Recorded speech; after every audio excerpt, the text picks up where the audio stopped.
Ya kadang-kadang kalau ngomongin nikah itu selalu berpatokan pada usia pernikahan Rasul ya Bu. Usia Rasul ketika menikah berapa usianya? 25, sepakat semua ya.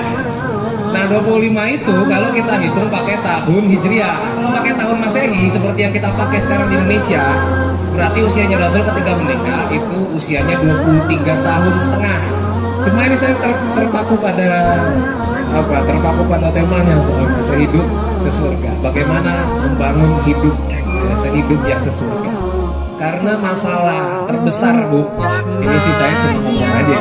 Namanya Ustadz kan di sini cuma ngomong aja. Terbesar itu biasanya hubungan yang lama itu adalah status tanpa hubungan. Ustadz Zaki Ahmad Rifai terlebih dahulu, baru disambung sama Ustadz Salim Afillah. Subscribe, like, Kita sambut beliau berdua dengan petikan takbir yang semangat. Takbir, takbir. Masya Allah. Ustaz, tafadhol Ustaz.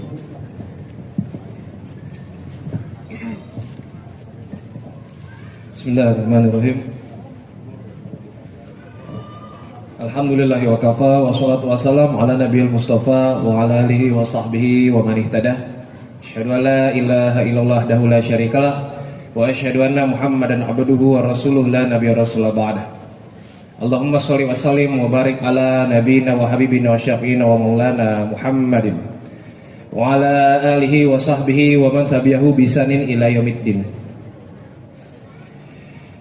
Uhaikum bitahiyatil Islam, bitahiyatil mubarakah, bitahiyatil al-jannah. Assalamualaikum warahmatullahi wabarakatuh.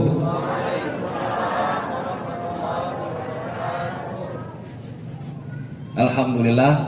Ini yang kedengeran suara ibu-ibu aja nih. Ya, puji syukur kita panjatkan kehadirat Allah Subhanahu wa taala yang sampai pada detik ini masih memberikan kita kenikmatan yang luar biasa banyak. Tentu saja nikmat sehat karena kita masih dalam kondisi pandemi, tapi seperti di Medan nggak ada ya. Di Sumatera Utara dan sekitarnya ini kayaknya nggak ada. Bukan nggak ada, nggak nampak ya. Ya coronanya ini nggak corona kali lah ya, nggak terlalu apa kali.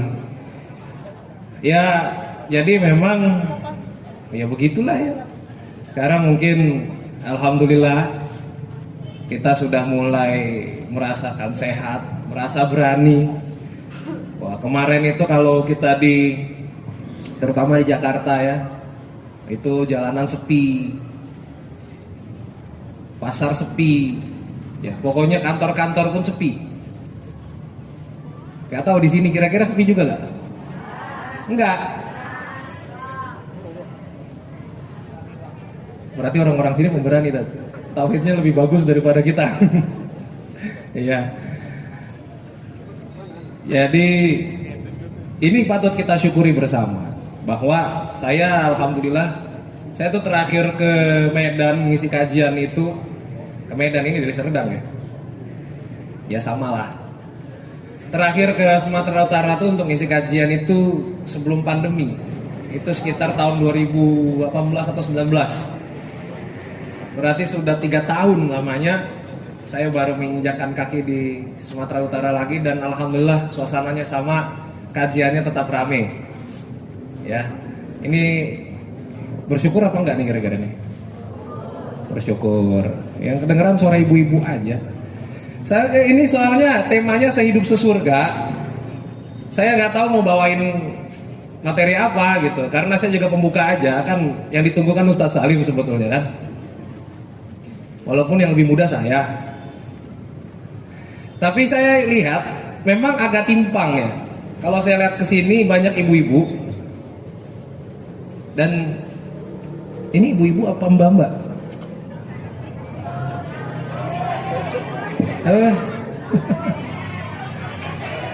Ya Bu, jangan marah-marah Bu, sabar ya. Yang sebelah sini udah pada nikah belum? Udah pada nikah belum? Wih laki. Belum. Belum 2. Bagus ya. Maju kali ya. Belum 2. Ini yang depan-depan sudah nikah belum nih? Belum. Tapi muka-mukanya muka-muka punya anak 2. Belum ya? Ya, baik. Dan salawat serta salam semoga senantiasa tercurah kepada junjungan kita Nabi Muhammad SAW, yang tentu saja kita nantikan syafaatnya di yaumil akhir kelak. Nah, karena kita menantikan syafaat dari Rasulullah SAW, ya kadang-kadang kalau ngomongin nikah itu selalu berpatokan pada usia pernikahan Rasul ya Bu. Usia pernikahan Rasul berapa Bu? Usia Rasul ketika menikah berapa usianya? 25, sepakat semua ya. Nah 25 itu kalau kita hitung pakai tahun Hijriah. Jadi kalau pakai tahun Masehi seperti yang kita pakai sekarang di Indonesia, berarti usianya Rasul ketika menikah itu usianya 23 tahun setengah. Ya. Jadi yang sudah melewati usia 23 tahun, usia 24 tahun, usia 25 ke sana, ya kalau belum menikah diruqyah aja ya. Enggak ya, nikah bukan masalah cepet-cepetan, lambat-lambat. Cuma ini saya terpaku pada temanya soalnya sehidup sesurga. Bagaimana membangun hidup sehidup yang sesurga. Apalagi kalau kita lihat banyak ibu-ibu, karena masalah terbesar Bu, ini sih saya cuma ngomong aja ya. Namanya Ustadz kan biasanya cuma ngomong aja. Ini guru saya. Jadi masalah terbesar itu biasanya hubungan yang lama itu adalah status tanpa hubungan. Ya. Kalau anak muda itu hubungan tanpa status. Jadi banyak WA-an, banyak chattingan, tapi kita ini apa? Belum jelas statusnya. Tapi kalau ibu dan bapak sampai tua biasanya ada status tapi nggak ada hubungan. Nah sama kan? Beda sih ya. Yang pertama tadi lebih ngenes soalnya. Ya. Jadi memang hubungan itu perlu dibangun dengan komunikasi, itu satu. Yang repot adalah, ini kan kita lagi di komunitas berani hijrah. Tadi kan disebutkan kalau anak-anak mudanya tidak mau beraktivitas yang aneh-aneh, ya masukkanlah ke komunitas berani hijrah. Ya cuma tadi memang yang sebelah sini agak milenial wajahnya, kutengok. Yang sini agak lain kutengok. Ya ini milenial, ini kolonial kayaknya. Tapi nggak tahu yang belakang-belakang sana nggak nampak juga, ya. Jadi maksud saya, terkadang kita itu membangun komunikasi di masa teknologi seperti sekarang ini memang terlalu mudah. Kalau di zaman dulu, nggak usah dulu banget lah ya, nggak usah dulu banget lah. Saya misalnya, ya di usia saya masih belasan tahun, itu kalau misalnya mau nelpon seseorang gitu perempuan gitu ya, saya telepon ke rumahnya Bu. Yang ngangkat itu belum tentu dia, bisa jadi bapaknya, bisa jadi emaknya. Kalau yang ngangkat bapaknya kan repot kan. Halo Pak, siapa ini? Saya Zaki Pak. Oh, mau cari siapa? Mau cari si Fulana gitu. Oh ini siapanya? Gitu. Agak getar gitu kan kita kalau ditanya sama bapaknya. Kalau sekarang kan enggak. Sekarang tidak. Ya, sekarang sudah ada WhatsApp. Makanya sekarang komunikasi antar laki-laki dan perempuan, bapak dan ibu sekalian, itu sangat-sangat cair dan sangat-sangat mudah. Makanya hati-hati. Ya, sangat mudah. Sekarang siapa kamu naksir sama siapa, tinggal di WA aja. Dipencet aja itu simbol telepon, terus di cancel, langsung bilang maaf kepencet tadi. Iya ya, malah kasih tips ya. Sekarang apa yang tidak bisa gitu kan? Bahkan sekarang kita itu banyak sekali menghabiskan waktu kita untuk hal-hal yang sebetulnya tadinya kita niatkan hanya 10-20 menit saja. Misal sudah selempangkan anduk di leher, ya kan? Ceritanya mau mandi, tapi HP berbunyi. Yang mana yang akan kita tuju dulu, kamar mandi atau HP? HP, karena kita kira akan selesai dalam waktu 2-3 menit saja. Ternyata 1,5 jam nggak jadi mandi. Ya tahu-tahu sudah 8:30. Wah, baru sadar, aduh ya Allah jam 9 ada kuliah, belum mandi, belum beresin kamar, belum cuci piring, belum beresin akhlak, semua belum diberesin. Baru sadar ternyata belum melakukan banyak hal yang produktif. Ini karena apa? Penggunaan teknologi yang kurang bijak. Saya tidak menyalahkan teknologinya, tapi kan sekarang begini, pandemi ini kan membuat teman-teman sekalian kan harus berkutat pada teknologi, ya kan? Sekolah online, kuliah online, ngaji pun online. Waduh, ampun-ampunan Bu, ngaji online itu. Ya, yang nyalain kamera cuma ustadznya, ngomong sendiri, ketawa sendiri. Yang lain gak ada yang nyalain kamera, ketika dicalain kamera, dia nggak sengaja nyalain kamera, ternyata lagi tiduran. Ya, itu kan sekarang, zaman sekarang seperti itu. Sekarang kita semua berkutat pada gadget, pada gawai. Kalau nggak dikendalikan, ini berbahaya ibu-ibu sekalian dan bapak-bapak sekalian. Ya, saya kasih tahu nih anak-anak muda, para ikhwan dan akhwat pakai kho ya. Para ikhwan yang HP-nya, chat WhatsApp-nya seperti asrama akhwat. Semuanya akhwat itu, tapi centang satu semua. Diblokir soalnya. Iya. Ini Mbak, ini harus dijaga. Ya, dengan pembiasaan. Ini saya akan pembuka saja, nanti beliau akan jelaskan bagaimana sehidup sesurga. Ini yang banyak soalnya sekarang itu yang menjalani hubungan tanpa status, ya kan? Chattingan lama-lama ngilang. Ya. Karena memang begitu uniknya laki-laki di Indonesia ya Kak ya. Uniknya laki-laki di Indonesia. Kalau di luar negeri sana kan hidungnya mancung, kulit putih. Tapi begitu-begitu aja. Kalau di Indonesia ada yang mancung, ada yang enggak, tapi mereka lucu-lucu. Saking lucunya suka menghilang pas lagi disayang-sayangnya. Yang teriak laki-laki, itu berarti pelakunya. Ya. Itu saking lucunya laki-laki di Indonesia. Ya kan, sekarang kita banyak menghabiskan waktu untuk sesuatu yang sangat tidak produktif. Chattingan dari pagi Bu. Assalamualaikum, waalaikumsalam. Udah subuhan belum? Ini lagi subuhan, pap dong subuhannya. Ini lagi sujud, ya coba dong dipoto sujudnya. Habis, terus tanya, subuhan, sudah masuk rotan belum, sudah tilawah belum? Pertanyaannya sih pertanyaan syariah gitu. Tapi tujuannya sudah salah, gitu kan? Terus tanya, jam 6 pagi, jam 7 pagi sudah sarapan belum? Belum. Kenapa nggak sarapan? Nanti sakit loh. Kamu kenapa nggak sarapan? Nanti mati loh. Nggak, nanti aja sarapannya Kak. Kenapa nggak sekarang? Nanti sakit gitu ya. Terus aja kayak gitu. Kamu aja duluan, kamu aja duluan, kamu aja. Aku nggak mau sarapan kalau kamu nggak sarapan. Terus jam 6, jam 7, jam 8 chattingannya itu aja. Sarapan duluan di sana. Enggak, aku mau nyuci dulu. Ya udah habis nyuci ya. Udah sarapan belum? Belum juga habis nyuci. Terus chattingan begitu sampai jam 9, akhirnya mereka berdua mati. Karena nggak ada yang sarapan. Sarapan tinggal sarapan, kenapa harus duluan sih? Nah, jadi ini kenapa? Karena kita tidak bijak dalam memanfaatkan waktu dan teknologi. Kenapa seperti itu? Memang zamannya seperti itu sekarang. Dulu kalau kita mau mampir ke mau komunikasi dengan teman kita, kita harus misalnya harus berjalan, harus ada usaha untuk ke rumahnya. Kita kunjungi rumahnya, tok, assalamualaikum, waalaikumsalam. Besok kita main bola ya di lapangan biasa jam 3 sore. Oke. Menghabiskan waktu lumayan itu, ada 20 sampai 30 menit mungkin kita cuma untuk ngasih tahu seperti itu. Tapi kita produktif, kita berjalan, kita keluar, kita berkomunikasi dengan orang.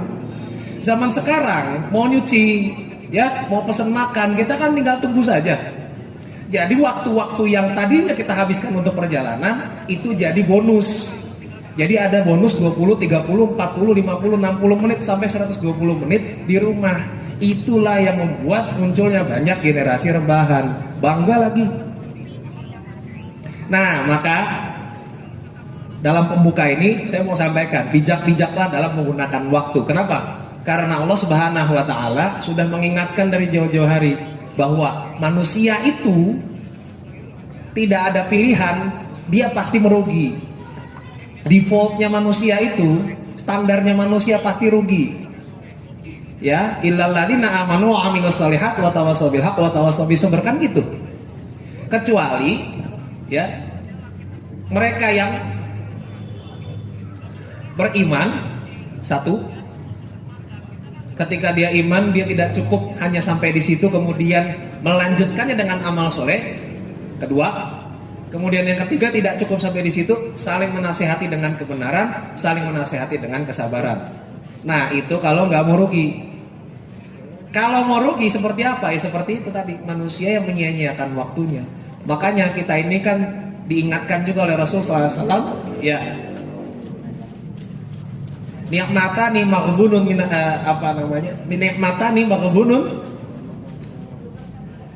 Dua kenikmatan yang sering manusia itu tertipu, as-sihah wal faragh. Nikmat sehat dan nikmat waktu luang. Kita kan tertipu dengan nikmat sehat. Nih kalau lagi sehat-sehat begini kita nggak percaya sama corona. Nanti kalau sudah sesak nafas, nggak nemu tabung oksigen, nggak nemu ventilator, nggak nemu rumah sakit yang mau nerima, baru oh iya ya coronanya ada. Enggak, saya nggak doain begitu. Cuma mau ngasih tahu, manusia itu suka lupa kalau sedang sehat. Sekarang kan kita suka lupa sedang sehat. Makan gorengan dimakan juga, apalagi rujak dimakan juga, semplak dimakan juga. Sekarang apa yang tidak kita makan? Anak-anak muda kita sekarang semua dimakan. Teh, dulu kita minum teh aja biasa ya Bu ya. Sekarang teh pakai tepung tapioka. Apa itu boba? Itu kan tepung tapioka, diuel-uel, dibulet-buletin, masukin ke teh. Dinikmati sama anak-anak muda. Teh itu yang harganya cuma 2.000 kalau di warung kopi, dijual sama boba-boba itu jadi 20.000. Keren kan? Keren. Apalagi dimakan. Koran dikasih tepung, digoreng, dimakan. Koran. Sekarang makanan kita aneh-aneh. Terus dengan lucunya kita tanya, kok penyakit orang sekarang aneh-aneh ya? Iya, makanannya aneh-aneh. Ya, yang anak muda ya. Diperhatikan sekarang kadar gula, karena banyak orang yang sudah diabetes di usia-usia 20-an akhir, 30 dan seterusnya. Diperhatikan itu. Nah, sehat itu juga harus disyukuri dan dimanfaatkan sebaik-baiknya. Begitu. Ya, jadi untuk menjadi pemuda yang baik itu juga harus dijaga kesehatannya. Ini kan kita mau ngomongin sehidup sesurga ini. Jangan ente masuk surga duluan. Nanti dia kawin lagi. Ya tapi kalau masuk surga nggak apa-apa sih. Ya. Kan syarat masuk surga apa? Mati. Semua mau masuk surga? Mau? Mau masuk surga? Mau masuk surga? Sekarang mau?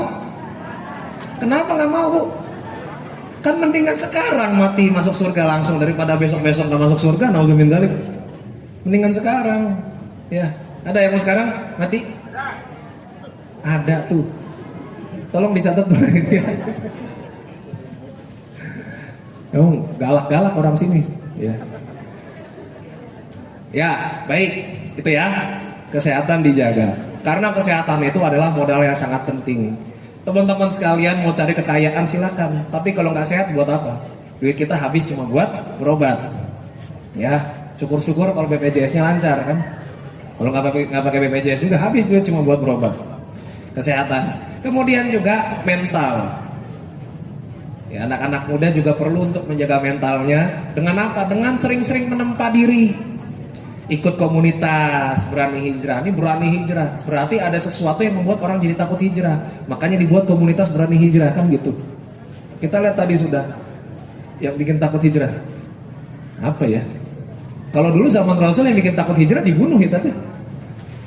Sekarang apa yang bikin takut hijrah ya? Dijauhin teman-teman mungkin ya. Nah, jadi